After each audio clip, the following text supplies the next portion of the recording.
Hi friends, இன்றைக்கி நம்ம சாப்பிட கிளம்பியாச்சு. லஞ்சு இப்போ அரௌண்ட் 4:30 PM ஆகுது. லேட்டாக தான் போயிட்டுருக்கோம்.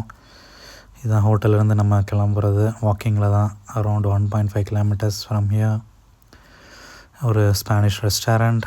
இங்கே இந்த ரோடு க்ராஸ் பண்ணுறது தான் ரொம்ப டஃப்பாக இருக்குது. பார்த்தீங்கன்னா கார்லாம் எவ்வளோ ஸ்பீடாக வருதுன்னு, அதான் ரொம்ப டஃப்பு.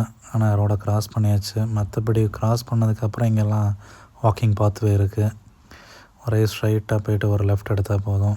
இங்கே ஒரு 750 meters, அங்கே ஒரு 750 meters. இதை நம்ம ஹோட்டலோட மெனு ஃபஸ்ட்டே செக் பண்ணியாச்சு. 14 euros மெனு பேக்கேஜ் தான் ஹோட்டல் இன்சைடில். இது ஸ்டாட்டஸ். ஆக்சுவலாக நம்ம சேலட் ஸ்டாட்டஸ் ஆர்டர் பண்ணியிருந்தேன் நான். இதில் ஆக்சுவலாக கார்ன்ஸு, லெட்யூஸ், கேரட், அதுக்கப்புறம் டொமேட்டோ, அப்புறம் பாயில்டு எக், அதுக்கப்புறம் கொஞ்சம் சிக்கன் இது போட்டிருந்தாங்க. இது மெயின் கோர்ஸ் வந்து பார்த்திங்கன்னா chicken pressed with potato boiled பண்ணியிருந்தாங்க. ரைஸ்லாம் எதுவுமே கிடையாது. இது டெசர்ட். ஆக்சுவலாக ஃப்ளான் இது வந்து ஸ்பானிஷோட டெசர்ட்டு. அவ்வளோதான், நம்ம சாப்பிட்டு முடிச்சாச்சு. ரிட்டன் டு ஹோட்டல் கிளம்பியாச்சு. See you soon in the next video. Bye.